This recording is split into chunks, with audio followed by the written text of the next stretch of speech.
Welcome to The Next Fight. I'm Don West, National Trial Counsel for CCW SAFE. We'll continue today with our discussion of the different stages of a criminal jury trial, and today we'll touch on the jury charge conference and closing arguments. The jury charge conference with the lawyers and judge is regarding jury instructions. It's usually called simply the charge conference, and it's a critically important part of the trial. It's at this meeting that the judge decides exactly what will be told to the jury about the law they're required to apply to their decision. The standard jury instructions can be tweaked depending on how the evidence came out in the trial, and both sides will argue for the instructions that favor their side. Most criminal charges have what is known as lesser included offenses. For example, a charge of first-degree murder will also have lesser offenses of second-degree murder and manslaughter, and typically the jury is instructed on all the lesser offenses and have the option of convicting the defendant of the main charge, a lesser charge, or none at all. This can often be confusing in self-defense cases because the mental intent for each of the lesser offenses can be different. Yet self-defense applies to all the lesser offenses as well as the main charge. This can be confusing for the jury and must be made clear in the instructions. Self-defense law has lots of moving parts, and being sure that the jury gets instructions that clearly explain the law and what they need to determine, well, it can make the difference between a conviction for murder and an acquittal. For example, it's critically important for the jury to know that the prosecutor has to prove that the shooting was not in self-defense. Yes, not in self-defense. Proving that there's no way that the shooting could have been self-defense is hard to do, especially if there's conflicting evidence or the evidence is unclear in some respects. This standard greatly favors the defendant and means that the jury should view the incident from the perspective that if there's any reasonable possibility that the shooting was in lawful self-defense, even if they think it may not have been, the jury is still required to find the accused not guilty. Imagine how different it would be if the accused had to convince the jury that he acted in self-defense rather than the prosecutor having to prove that he didn't. Big difference.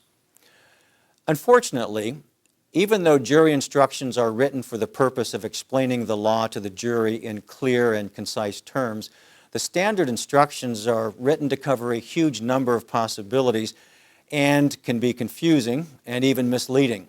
It's very, very important for defense counsel to take the time necessary to modify the instructions to make them clear and even to draft additional instructions if the standard instructions are incomplete.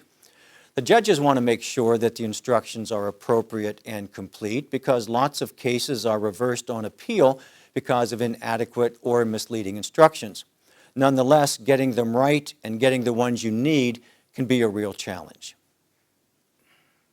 Closing arguments. Once the jury instructions have been hammered out and the judge has resolved any disputes, the case is ready for closing arguments. Both sides will have the opportunity to address the jury. The prosecutor will go first since he has the burden of proof. The defense lawyer will then present his argument, and then in most jurisdictions, the prosecutor will have a chance for a final argument rebutting what the defense lawyer said. Unlike in opening statements, closing arguments are designed to be just that, arguments. The lawyers will hone in on the evidence that supports their position and attempt to convince the jury that their side should prevail. Often the arguments will be a blend of both the facts of the case and the law that's to be applied. The defense will want to point out where the evidence falls short and explain why the prosecutor hasn't proven that the defendant's actions weren't self-defense beyond a reasonable doubt. Pointing out how the defendant was attacked, was fearful of being killed, and under all the circumstances had no other choice but to defend himself.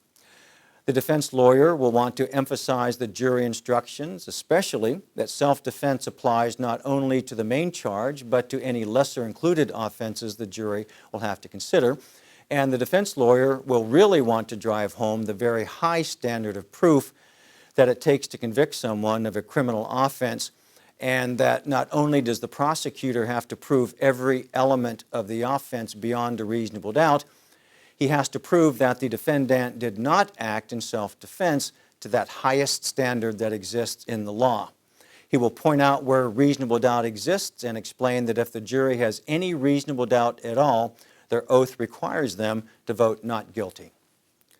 Likewise, the prosecutor will attempt to convince the jury that the evidence was plenty strong to prove the case, and in a self-defense case will often claim that the defendant could have avoided the incident if a duty to retreat is required, of course, or that the shooting was because of anger or revenge, not out of fear of being killed himself, or that he was shot when he wasn't really in danger of being seriously injured or killed because the victim was too far away, didn't have the ability to actually hurt or kill the defendant, or that the defendant used too much force for the situation. For example, brought a gun to a fist fight.